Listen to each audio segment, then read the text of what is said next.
Hey you! Yes, you, watching this video. Do you want to own a piece of Scribbler? Only not a lock of hair or blood or flesh or anything else that will get you in trouble with the law?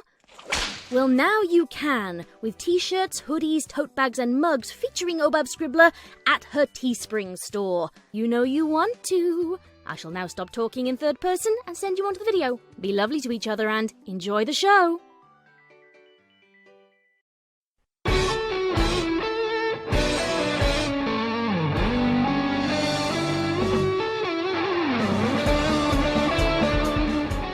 Ponytails. Read by Scribbler.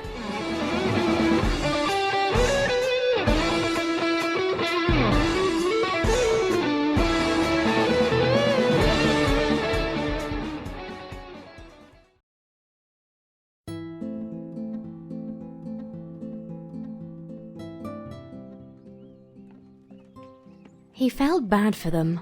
Honestly, he did. Flim and Flam had never truly learned to be honest, and that is why they had hired him. He was Silver Schill. Shill actually meaning a hawker's accomplice who plays the part to convince customers. After learning so much from Applejack, he had promised her that he would be honest from then on out. Of course, his name didn't help. It labelled him as a dishonest pony. Then again, he had been for most of his life. He was ashamed, and had been very happy to change. After vowing to be honest, he had felt the severe need to pass it on. This was the reason he had followed Flim and Flam in their hasty retreat from Ponyville. He was going to help them, only this time it would be to sell a product the right way. Well, we're here, Flam announced, twirling his mustache. What should we try selling to the wonderful citizens of Las Pegasus? We still have plenty of our tonic, and I doubt the word is spread fast enough for them to know what Ponyville knows, Flim suggested. Why don't we try something new? You know that they will eventually find out. Shill replied, in attempts to persuade his business partners. Schill, Ponyville had Applejack, one of our biggest rivals. She was prone to nosing around. Here, we have a blank slate. We have never been here before. It will take them much longer to figure out, if they ever figure out at all. Flim guffawed. That's just the point. Your dishonesty has ruined your reputation throughout most of Equestria. Why ruin it again when we can regain our good name through honest dealings? The brothers took a moment to consider the proposition. The looks on their faces denoted serious thought. Flam was the first to reply. Applejack has really gotten to you, hasn't she? Shill took a deep breath. To be honest, she has. I believe what she says, and honesty has served her well, so why can't it do the same for us? He hoped that this assertion was continuing to have an impact on the two, as there was once again a moment of silence, deep contemplation, and some mustache twiddling. Flim was the first to speak this time. Then what are we gonna do with the rest of our tonic? Shill thought for a moment. We could relabel it and sell it as what it truly is, apple and beet leaf juice. I am afraid that in the marketing world, that isn't very exciting. I doubt anyone would buy it. Flim replied in a defeated manner. It's true. Curative tonic sounds much more appealing than apple and beet leaf juice. Flam agreed. Listen, just because we're being honest doesn't mean we can't still advertise its benefits. I'm sure that apple and beet leaf juice is very healthy. We'll have to check the facts, but I'm sure it can be sold as a health drink. I suppose so, but relabeling is going to cost us. Can't we just sell the rest as they are first? That would be more economical. But it would be dishonest. At least admit to its faultiness and sell it as what it is, despite the misleading label. A clearance of sorts. Tell them we are relabeling and all that remains costs less. That way, when we have the new labels ready, we already have a base of customers to work off of. Wouldn't that just reveal our dishonest side right off the bat? Yes, but it's still better than lying. We could always say that we had the bottles ready, but never got the tonic to work. So we're selling the dud batches in the bottles. Wouldn't that be dishonest? Not really. We did put a tonic that didn't work in the bottles, and we are attempting to sell them off honestly. That isn't the whole truth. But it is still the truth, nonetheless. Shill felt his thoughts crash. Applejack had never said anything about partial truths, and if it was still the truth... No. He had made a promise, and he was going to keep it.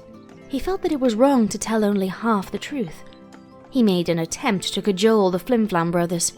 I think that if we just come out, tell the whole truth, and admit to our faults, the honesty will paint us in a good light that spinning a partially true story would never be able to do. It will label you as the good sales ponies you are. Come on, Shill, we have altered our tactics for you enough already. Trust me on this one. I can make this work. Just let me advertise the juice this time around. Flim and Flam considered the offer. They turned, whispered in a huddle, and then turned to face Shill once again. Okay, we will let you. But if you mess this up for us, we keep any profit and dump you off at the side of the road. Shill gulped. He had to remind himself that being left in Las Pegasus wasn't the end of the world, and that wouldn't even happen. He would show these two the benefits of being an honest sales pony, even if he barely knew anything about the sort himself. He would keep his promise, no matter the tribulations. I won't let you down. You had better not. You were lucky we kept you after the whole tonic incident. Don't mess this up. The first thing Shill did when the shop wagon rolled into the city was locate the library. A quick browsing of the section on plants and cuisine brought him to discovering a myriad of effects that beet leaves provided. They did everything from provide high amounts of vitamin C to help prevent cancer and reduce swelling.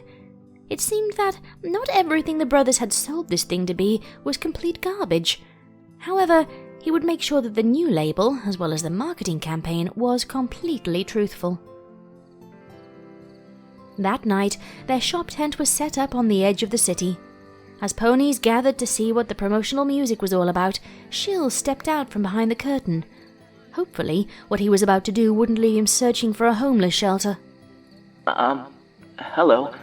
I'm Silver Shill, and I work for the Flim Flam brothers. We just came from Ponyville selling our mixture of apple and beet leaf juices. We called it the Flim Flam Brothers Curative Tonic. Honestly, it isn't a tonic. But the mixture of beet leaf and apple juices produces some amazingly healthy effects, including...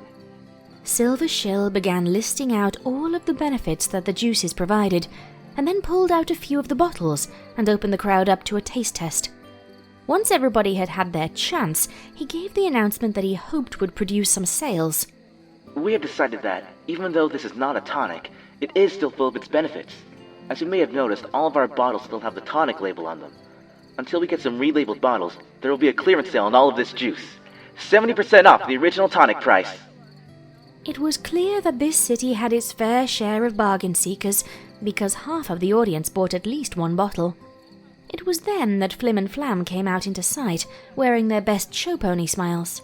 That's right, fillies and gentlecolts. There will be a clearance on all Flim and Flam apple and beet leaf juice in mislabeled bottles.